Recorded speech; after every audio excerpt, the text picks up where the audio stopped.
Well, it's almost wintertime in the mountains, and you can definitely tell that because more and more water line breaks are happening. Coming up, hear from restaurants in Hazard who are having to buy bottled water and canned soda in order to be able to give their customers a drink. And if you are dropping off and picking up your kids from school in Perry County, you may see these new recycling bins. We'll tell you why coming up. Temperatures warm up for you Thursday, but they're not going to last too long. I'll have those details right now at 5:30. Dedicated to Southern and Eastern Kentucky, this is WYMT Mountain News at 5:30. Good evening, I'm Steve Hensley. Monday, a water line broke in Hazard, temporarily shutting off water to homes and businesses. Now, with water restored, a boil water advisory is in effect. WYMT's Will Puckett has more from a restaurant who's having to make do without. At the end of the day, it is simply just a pain. The hassle is having to physically go and pick up the 20 bags of 10-pound ice or whatever it could be, or buying cases of pop. Scattered across Big Blue Smokehouse Wednesday were bottles of water and soda cans. It seems like this is happening quite a bit, where we do have to boil water at certain times when the water has issues, I guess you could say. Big Blue often has soda and water on hand through their catering business, so when a boil water advisory comes up, they are usually prepared. We know what's on our catering list or our private room list, time of year, depending on that. We try and do day by day. While it is a hassle serving it, luckily it is not a hassle cleaning. We don't have to worry about not washing our dishes or that kind of thing, using paper plates. And sometimes their customers even prefer the bottled water anyways. In Hazard, Will Puckett, WYMT Mountain News. We reached out to the city of Hazard, who has samples at a lab being tested right now. They say as long as those come back clean, the boil water advisory could be removed as soon as 5:30 Thursday evening.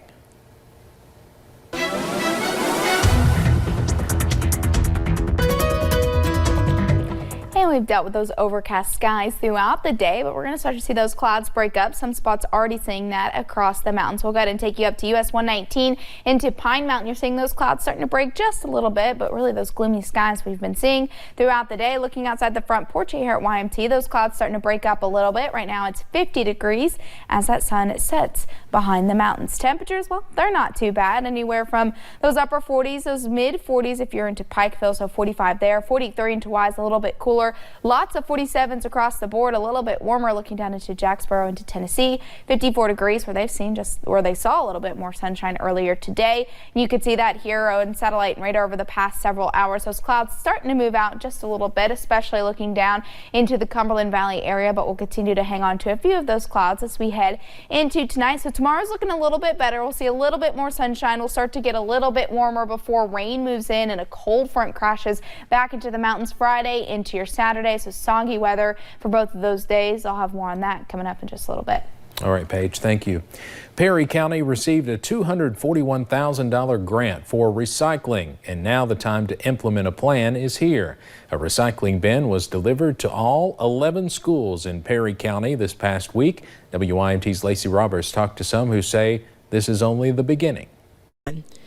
Although recycling is not a new idea, the recycling bins at Perry County schools are. This is a huge step in the right direction for some of you, because we do have a lot of passionate students who have pushed for this for a long time. One of those students is Carly Watts. You may remember she approached city commissioners back in September, saying if kids had the chance to recycle, they would. This can be recycled in plastics and cardboard. A lot of teachers here have cardboard. More than 91% of trash is not being recycled, but with these bins, that can change. First, we use it as an educational moment, but two, we use it as a community. I have a water bottle. Did you throw it away? No, it should be recycled.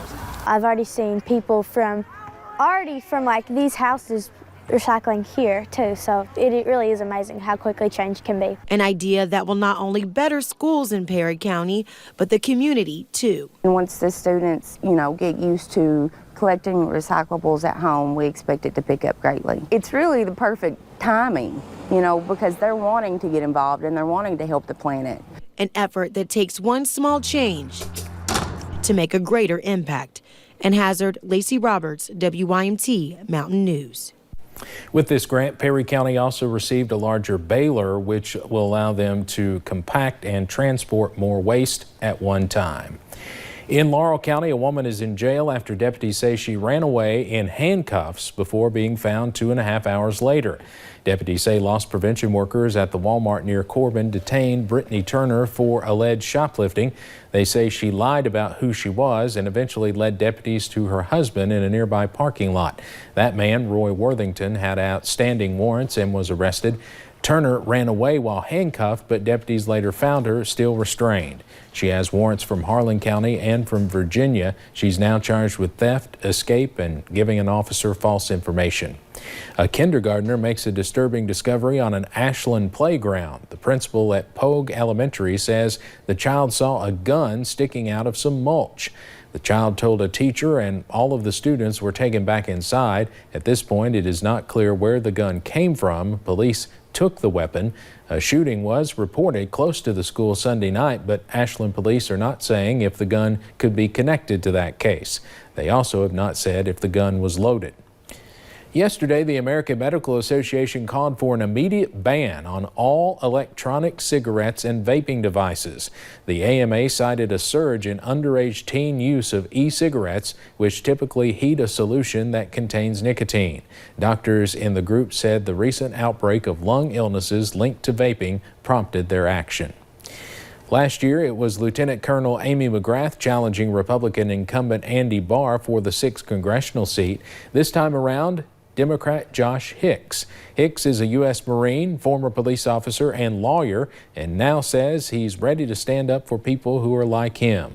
The Democratic hopeful says he will not nationalize his campaign and intends to stick to issues that impact Kentucky families on a daily basis. When you've come up and had to kind of scratch and claw your way to something, then you always keep that struggle in mind, and it makes you very firm and rooted in the communities you came from. We did reach out to Congressman Andy Barr. In a statement, his campaign said Josh Hicks aligns himself with the views of socialists like Alexandria Ocasio-Cortez, who seek only to tear the country apart with the politics of envy, the divisive rhetoric of class warfare, and the destructive desire to punish success. Attorney General-elect Daniel Cameron continues to build his office. He announced today that Attorney Steve Pitt will serve as counsel and special advisor to the Attorney General. Pitt has nearly 50 years of legal experience. Since 2015, he's served as general counsel to Governor Matt Bevin. It is an issue that impacts people across the country and hits close to home: distracted driving. During a 5-year span, Kentucky ranked 4th in the nation for the highest rate of distracted driving fatalities. Jody Sims with Kentucky State Police says with the majority of people having some type of an electronic device, distracted driving accidents occur more often. Many people think of the most detrimental actions and characteristics of dangerous driving is through impairment. But distracted driving, especially when you're utilizing electronic devices, is just as, if not more deadly, because it is becoming more prevalent. Sims also says he wants to express the importance and the responsibility that comes with driving. He says driving is a privilege, and if you abuse that privilege, it can be taken away. Coming up on Mountain News at 5:30, we'll tell you about a Boston tech company that's being recognized for a new app that provides financial incentives to opioid users who stay off drugs. And we have one more nice day here in the mountains before soggy weather returns by the end of the work week and into the weekend. I'll have more on that coming up in just a little bit. Students at Corbin High School say they're hoping to put smiles on hundreds of people's faces outside of school on Monday night. We'll have the details in just a few minutes.